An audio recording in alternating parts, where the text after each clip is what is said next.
Bismillahirrahmanirrahim. Assalamualaikum warahmatullahi wabarakatuh. Selamat pagi anak-anak. Selamat bertemu kembali dalam video pembelajaran bahasa Indonesia. Sebelum kita lanjutkan kegiatan pembelajaran saat ini, marilah kita awali dengan berdoa bersama terlebih dahulu. Terima kasih. Anak-anakku semua, apa kabar kalian? Semoga semua baik-baik saja dan pastikan kalian tetap semangat dalam mengikuti pembelajaran kali ini, meski dalam situasi pandemi. Di masa pandemi seperti saat ini, dimanapun kalian berada, tetap patuhi protokol kesehatan dan jangan lupa untuk selalu berdoa agar kita senantiasa dalam bimbingan dan lindungannya. Terima kasih. Kembali pada kegiatan pembelajaran daring saat ini, bahwa pada pertemuan hari ini kita akan membahas materi berkorespondensi dengan surat pribadi dan surat dinas.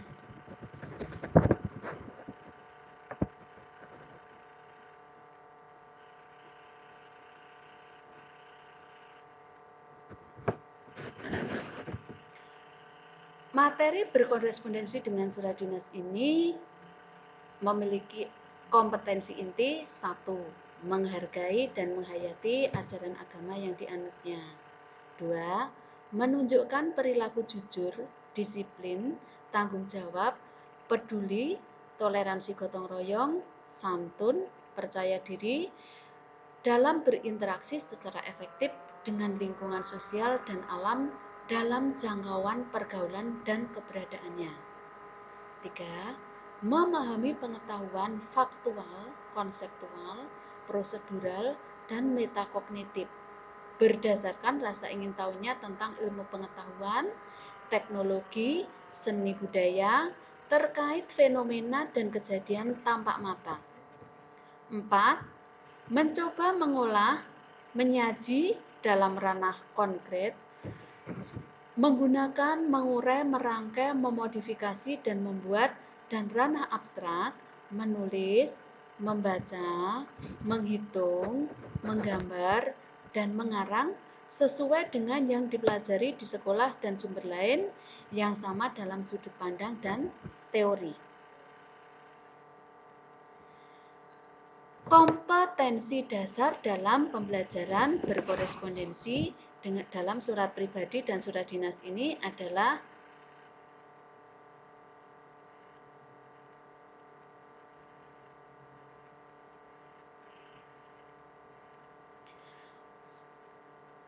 pada KD 312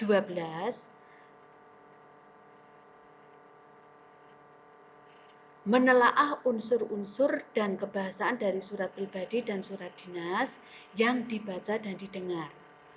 KD 4.12 menulis surat pribadi dan dinas untuk kepentingan resmi dengan memperhatikan struktur teks, kebahasaan, dan isi.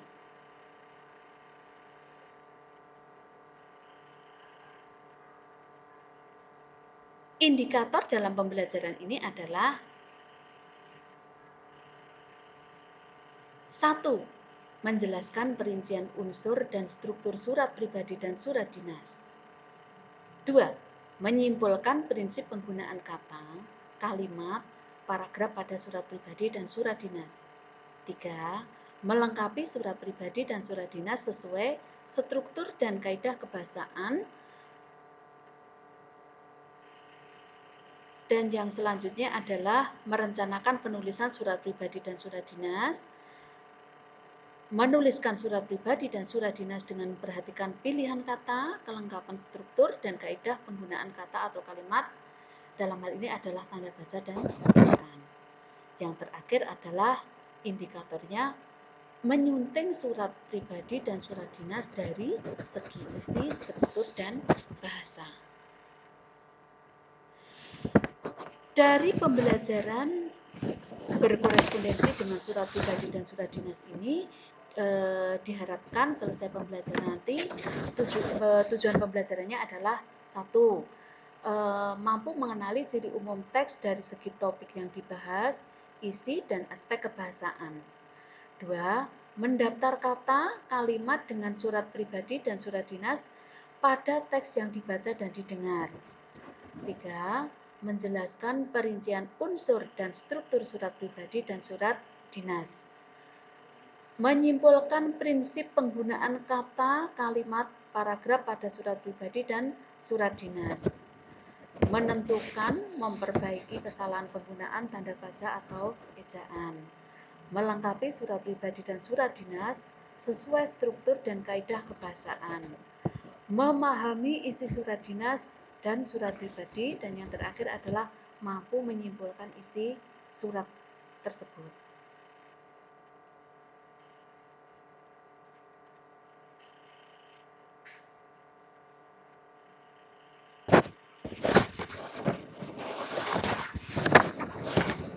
Anak-anak, pernahkah kamu menulis surat?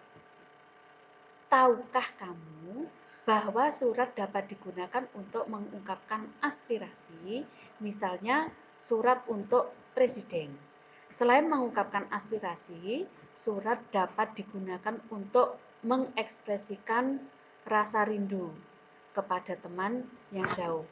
Jika kamu pengurus OSIS, surat penting untuk berkorespondensi dengan sekolah atau instansi lain.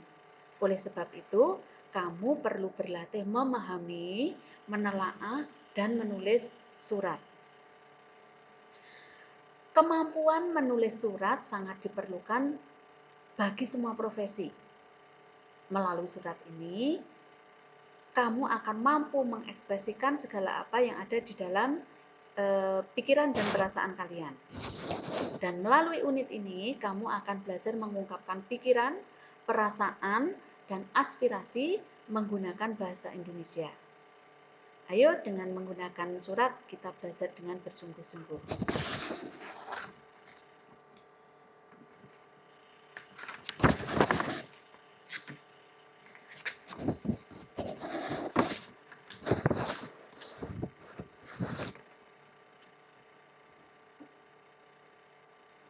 Peranan surat lebih penting lagi, terutama dalam surat resmi. Surat seperti yang dikeluarkan oleh organisasi atau lembaga, surat perjanjian jual beli, surat sewa menyewa rumah, surat dagang, dan surat resmi lainnya. Sifat resmi sebuah surat bukan hanya dilihat dari sistematikanya saja, tapi penggunaan bahasa dan isinya juga merupakan satu proses yang harus diperhatikan dalam penulisan surat. Dalam hal ini, bahasa ataupun dalam kegiatan surat menyurat itu akan diarsipkan dan akan dipakai sebagai bahan penelitian atau untuk mengetahui bagaimana keberadaan suatu kegiatan di masa lampau. Sehingga dalam hal ini surat bisa difungsikan sebagai alat bukti historis. Surat-surat yang telah diarsipkan dipakai sebagai bahan pengingat. Jadi, menurut kalian, apa arti dari sebuah surat? Surat adalah sarana komunikasi untuk menyampaikan informasi tertulis oleh suatu pihak kepada pihak lain dengan tujuan untuk memberitahukan pesan dari si pengirim. Anak-anakku, kembali saya tegaskan tadi bahwa surat adalah merupakan sarana untuk menyampaikan informasi atau sarana untuk menyampaikan apa yang ada di dalam perasaan kita dalam kehidupan sehari-hari dari pihak kita kepada pihak si pengirim.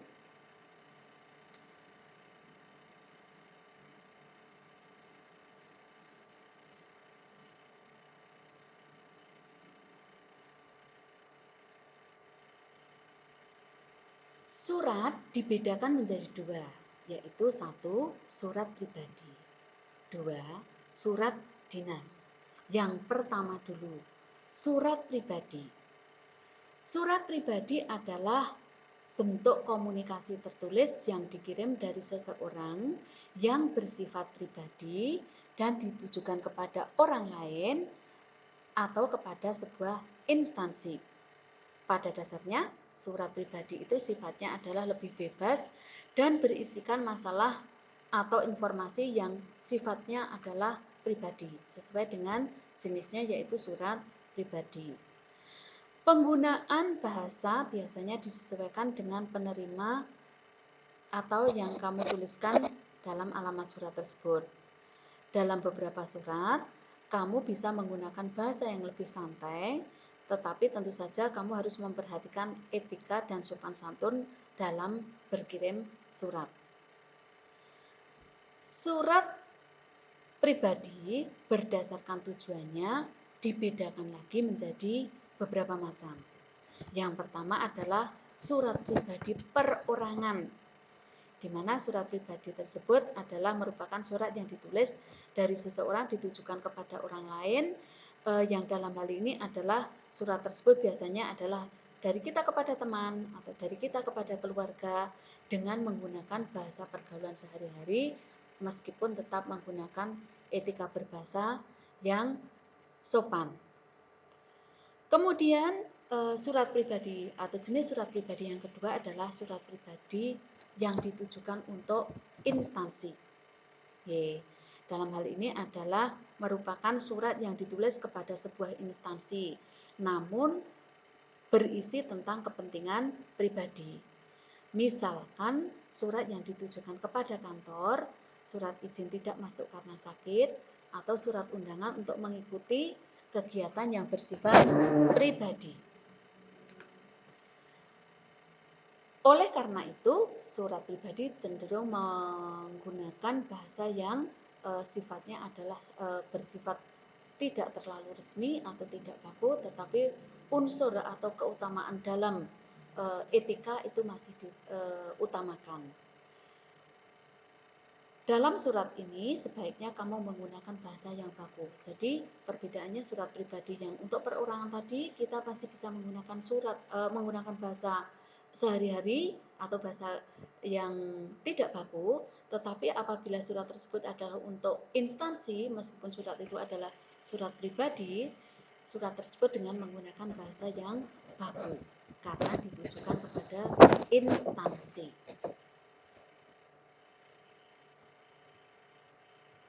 Jadi kesimpulannya, surat pribadi itu merupakan bentuk berkomunikasi tertulis yang dikirim dari seseorang yang bersifat pribadi dan ditujukan kepada orang lain atau kepada instansi. Lanjut.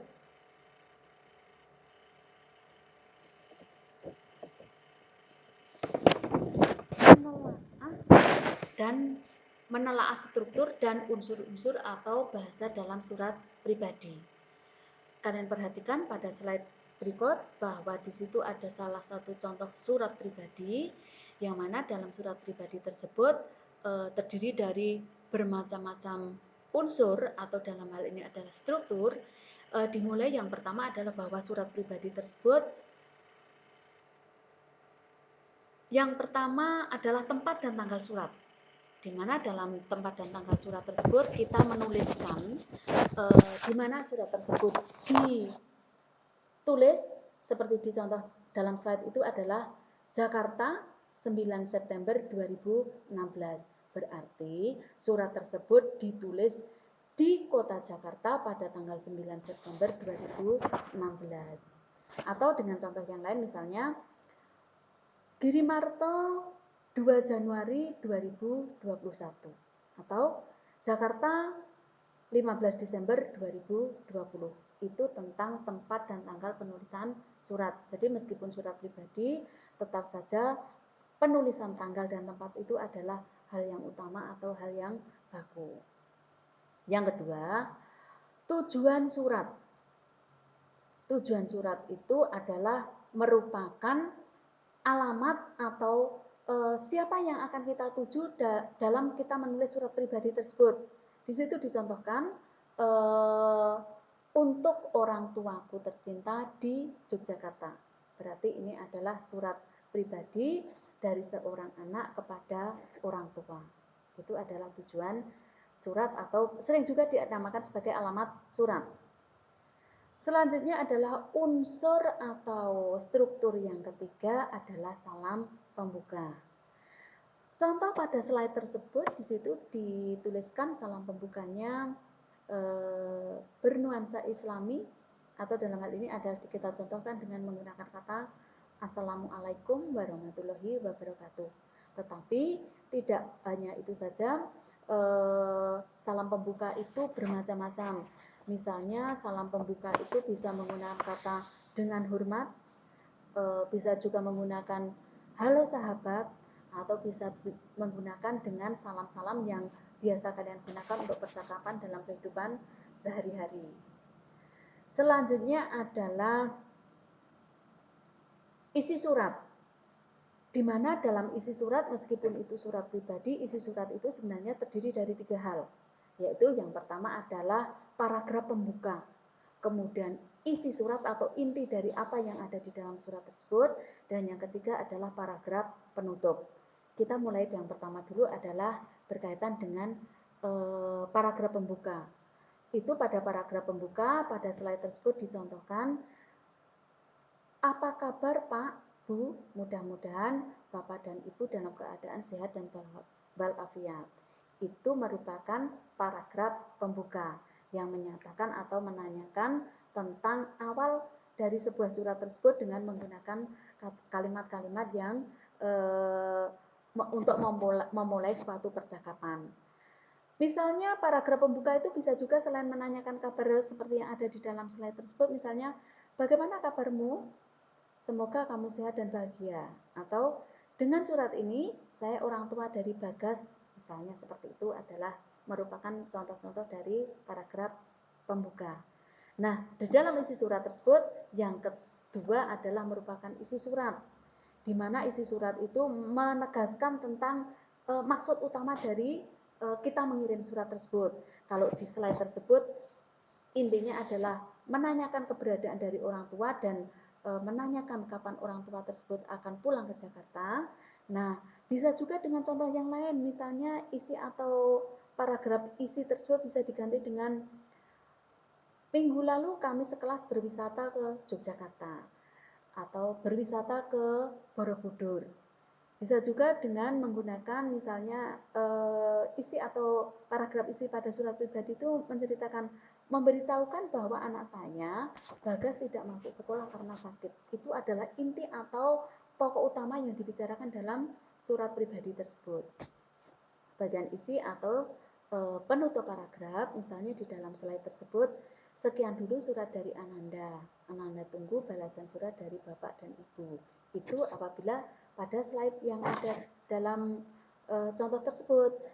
Tetapi apabila paragraf penutup tersebut bisa menggunakan kalimat yang berbeda, menyesuaikan dengan isi dan kondisi saat menulis surat. Contoh yang lainnya misalnya paragraf penutupnya itu bisa dengan kalimat-kalimat yang situasional. Misalnya, Dinda, sekian dulu suratku ya, itu penutup. Contoh yang lainnya, atas perhatian dan pengertian Ibu, saya ucapkan terima kasih. Itu tadi adalah paragraf penutup yang menjadi satu bagian dari isi surat. Dan selanjutnya adalah unsur yang dinamakan sebagai salam penutup. Karena tadi di slide tersebut dicontohkan salam pembukanya menggunakan Assalamualaikum, maka pada contoh di sini salam penutupnya pun juga menggunakan Wassalamualaikum warahmatullahi wabarakatuh. Tetapi kalau tadi pada salam pembukanya tadi menggunakan kata dengan hormat, maka pada salam penutup pun juga menyesuaikan, misalnya hormat saya. Pada salam pembukanya tadi menggunakan halo sahabat, maka penutupnya pun juga diakhiri dengan kata menyebut kata sahabatku, demikian tadi dan seterusnya. Dan unsur yang terakhir adalah identitas pengirim. Di sini identitas pengirim pada slide itu atau pada contoh tersebut itu adalah salam rindu Sinta Basua. Itu adalah pada penutup surat pribadi di slide tersebut.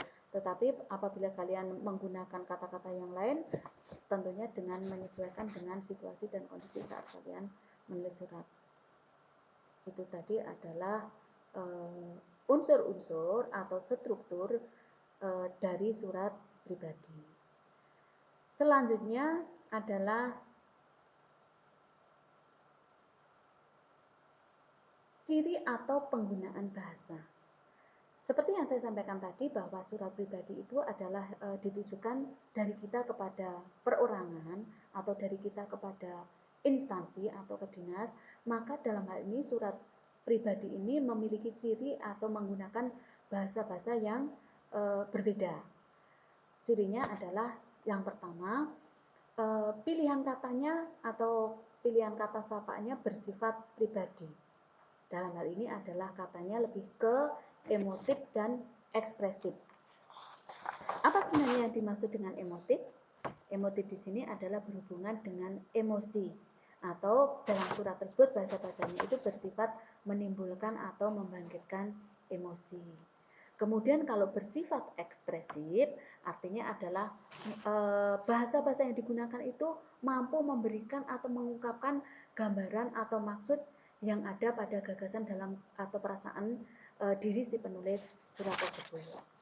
Kemudian ciri penggunaan bahasa surat pribadi yang kedua adalah bahwa surat pribadi itu tidak formal, tetapi perlu diingat meskipun tidak formal bahwa surat pribadi itu tetaplah harus bahasanya santun.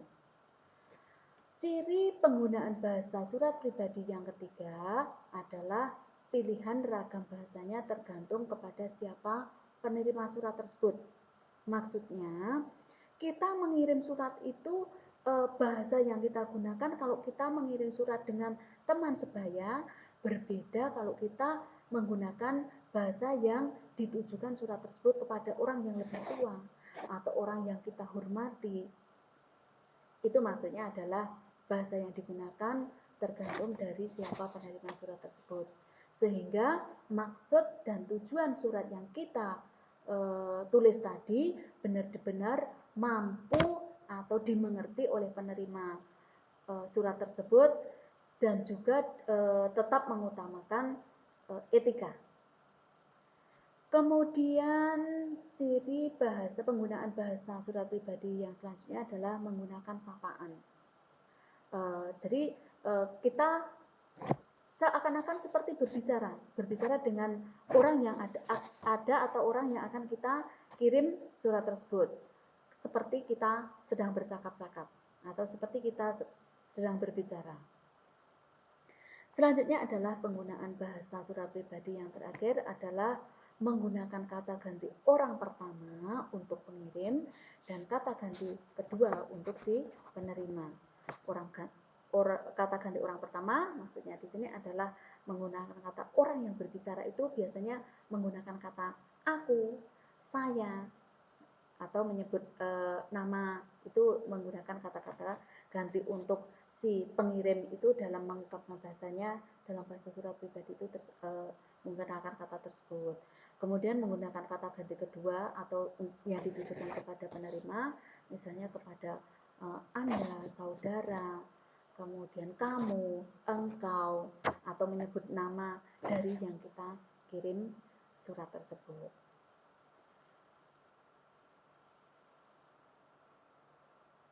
Nah, itu tadi adalah berkaitan dengan surat pribadi. Berkaitan dengan surat pribadi. Nah, apabila surat pribadi sudah kalian pahami dan kalian cerna dengan sebaik-baiknya, selanjutnya nanti akan ada materi yaitu yang dinamakan dengan menulis surat pribadi, di mana dalam menulis surat pribadi tersebut ada 4 langkah yang harus kalian pahami. Yang pertama adalah menentukan tujuan atau topik surat dulu. Yang kedua, membuat kerangka surat. Yang ketiga, mengembangkan kerangka surat tersebut. Dan yang keempat adalah menyunting surat. Yang mana keempat langkah tersebut harus kalian pahami sehingga dalam menulis surat pribadi tersebut benar-benar apa yang akan kamu ungkapkan tersebut sesuai dengan tujuannya. Yang kalian kirim itu benar-benar mengetahui sebenarnya kamu itu maksud kamu dalam mengirim surat tersebut apa itu tidak akan salah persepsi dari si penerima surat pribadi tersebut. Nah, sekarang kalau kita sudah selesai membahas tentang surat pribadi, jenis surat yang kedua adalah yang dinamakan dengan surat dinas. Surat dinas termasuk surat resmi. Makanya sering dalam hal ini kita menuliskan kadang dinamakan surat dinas, kadang ada yang menyebut dengan surat resmi. Nah, surat dinas dengan surat resmi tersebut merupakan selalu berhubungan dengan instansi atau lembaga atau organisasi atau sebuah kepanitiaan. Isi dan bahasanya formal dan menggunakan sistematika penulisan. Berbeda dengan surat tidak resmi atau surat pribadi yang bebas dari aturan sistematika penulisan. Surat dinas sering kita dapatkan dari sekolah, biasanya terkait dengan pengumuman libur atau akan diadakan acara di dalam suatu sekolah itu apabila surat dinas yang berkaitan dengan dunia pendidikan tersebut. Nah, dengan demikian surat dinas itu apa? Surat dinas adalah surat yang ditulis dalam situasi formal dan untuk kepentingan formal atau resmi. Surat dinas termasuk surat resmi karena selalu berhubungan dengan instansi atau lembaga, kemudian organisasi atau sebuah kepanitiaan. Selanjutnya adalah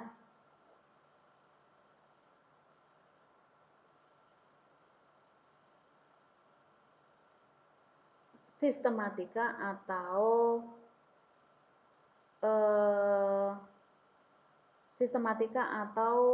bagian-bagian atau unsur-unsur dari surat dinas.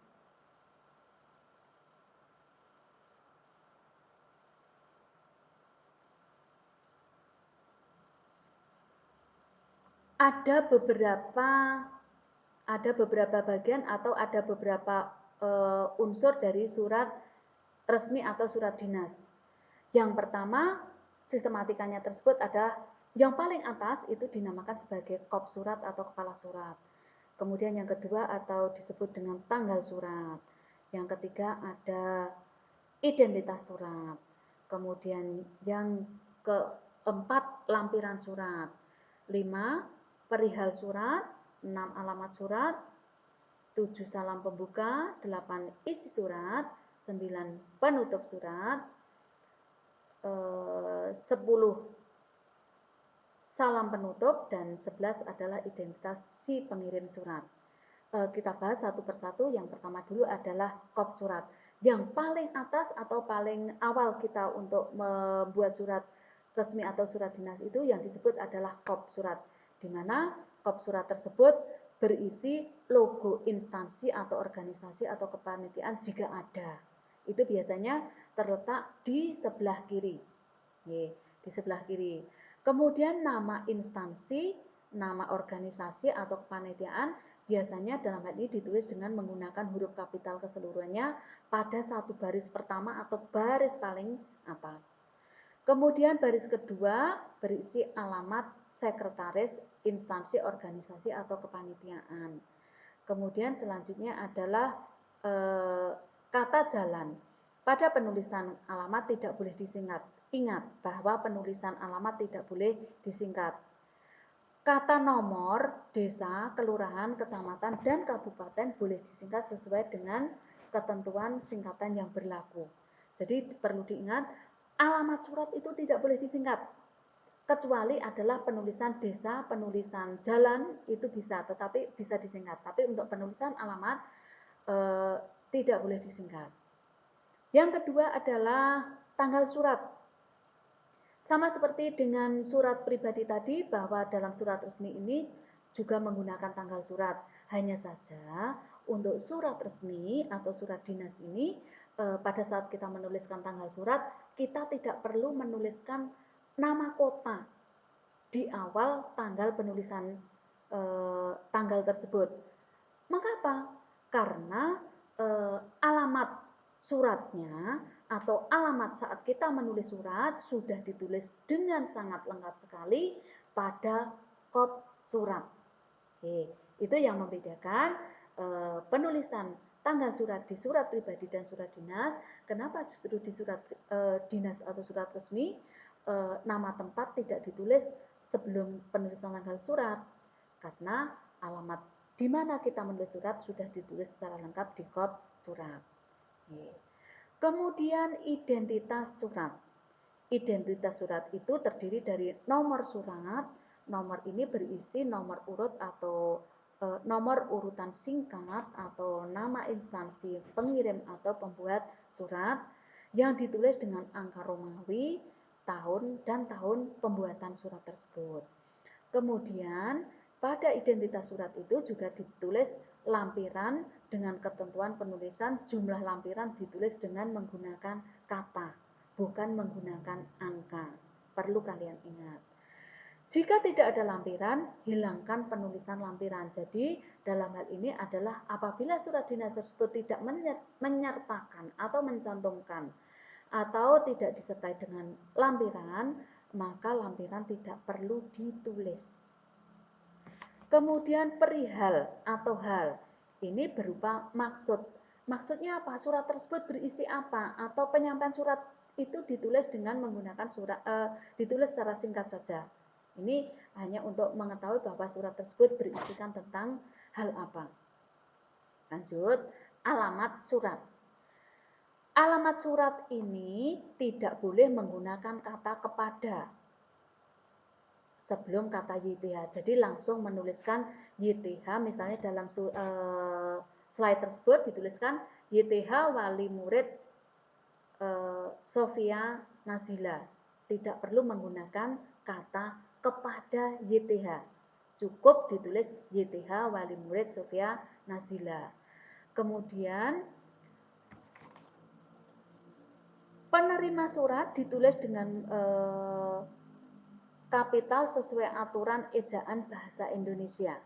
Jadi penerima surat tersebut setiap awal kata dalam nama tersebut diawali dengan huruf kapital sesuai dengan ejaan bahasa Indonesia. Kemudian alamat penerima ditulis kapital sesuai dengan ejaan bahasa Indonesia kecuali jika menggunakan alamat umum.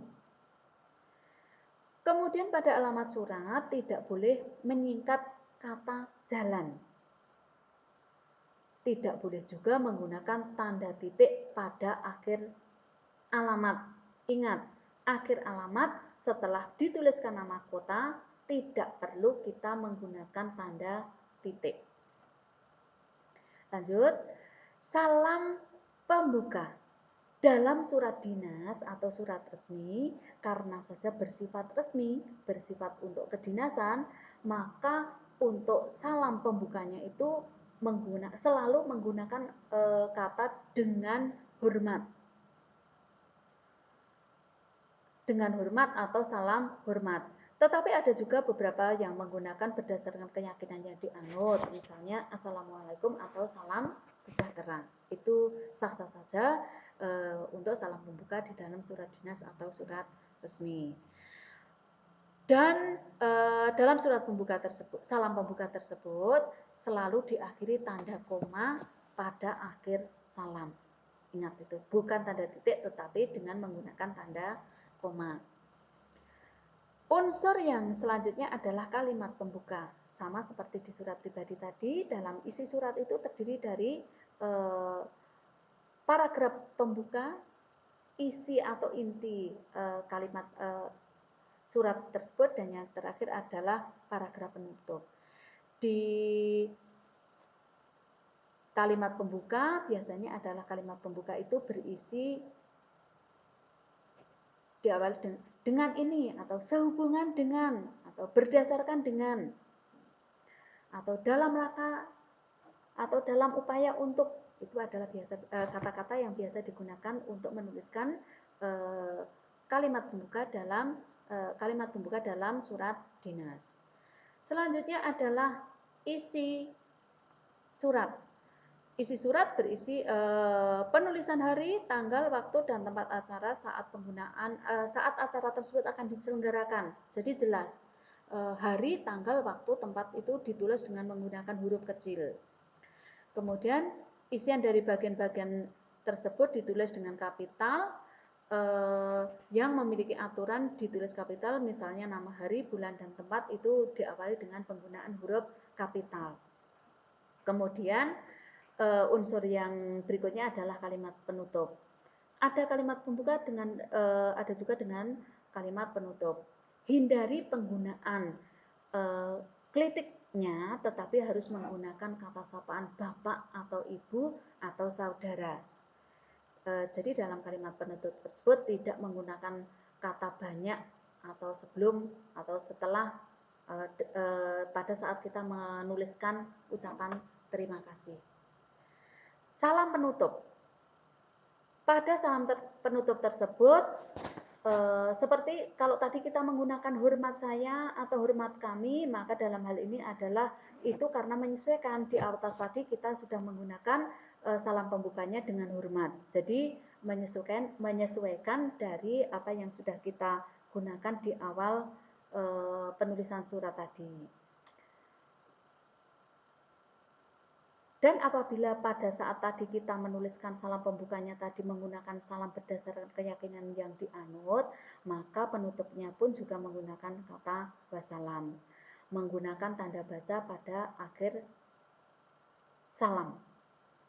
Kemudian unsur selanjutnya adalah pengirim.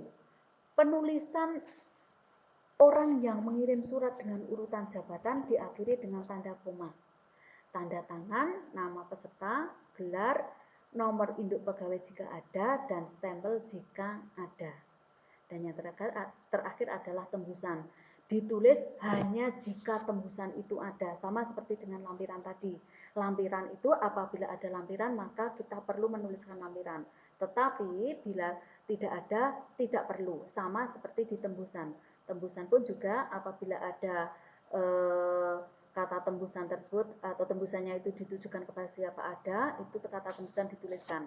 Tetapi apabila tidak ada, kita tidak perlu menuliskan kata tembusan tersebut. Itu tadi adalah unsur-unsur tentang surat dinas atau surat resmi.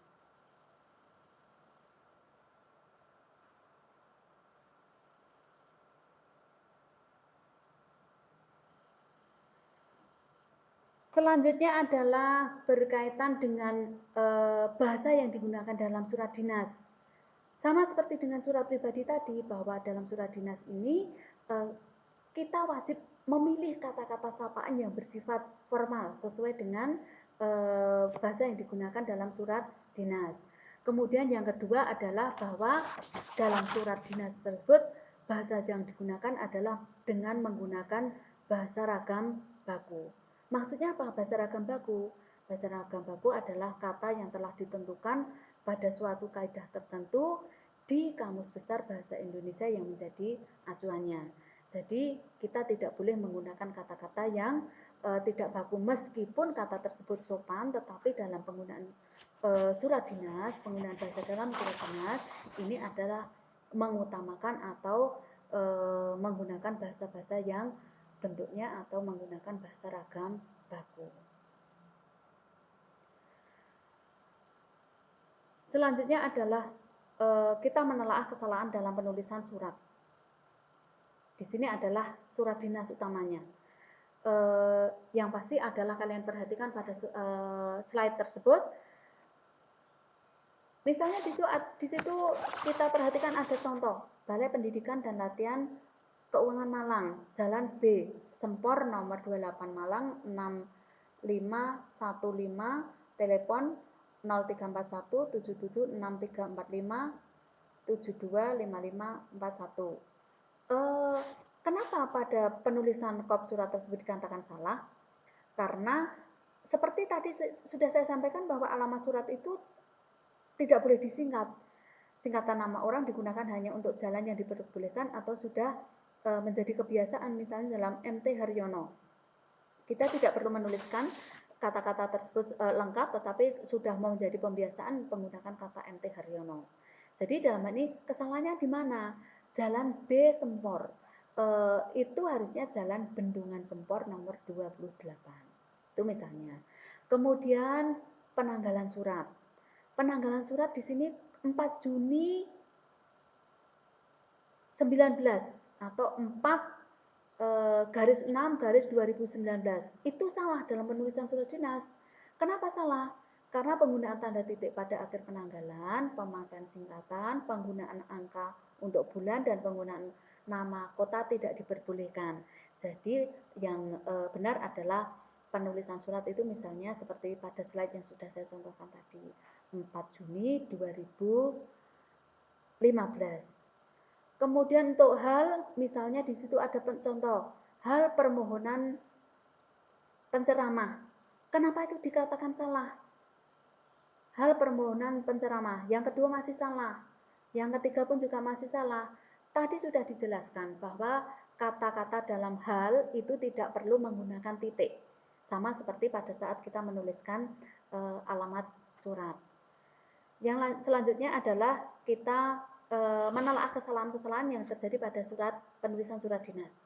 Lampiran surat tadi sudah dijelaskan bahwa lampiran 1 eksemplar atau di situ ada tulisan lampiran 1 eksemplar tadi dijelaskan kita tidak ditulis angka, tidak diakhiri titik, kata lampiran yang disingkat memerlukan titik. Yang betul adalah lampiran tadi satu kata satu tadi harus ditulis dengan huruf, bukan menggunakan angka. Kemudian tidak diakhiri dengan penggunaan tanda titik. Dan selanjutnya di situ sudah saya jelaskan beberapa hal yang kita ketahui atau kita ketemukan kesalahan-kesalahan dalam penulisan surat dinas seperti yang ada pada slide tersebut. Selanjutnya adalah tugas untuk kalian. Kalian perhatikan surat situ ada pelatihan untuk surat pribadi dan surat dinas. Jadi saya harapkan kalian benar-benar memperhatikan dari tugas tersebut dan nanti akhir pembelajaran saya berharap kalian apabila ada sesuatu yang belum jelas dengan berkaitan yang dijelaskan Bu Asih tadi, saya berharap kalian untuk menuliskan di kolom komentar yang akan saya sampaikan nanti setelah akhir pembelajaran. Oke. Saya tunggu jawaban-jawaban kalian nanti setelah usai pembelajaran. Demikian pembahasan materi surat dinas dan surat pribadi pada hari ini. Semoga kalian bisa memahami dan bisa menambahkan manfaat bagi kalian dalam kehidupan sehari-hari. Terima kasih. Wassalamualaikum warahmatullahi wabarakatuh.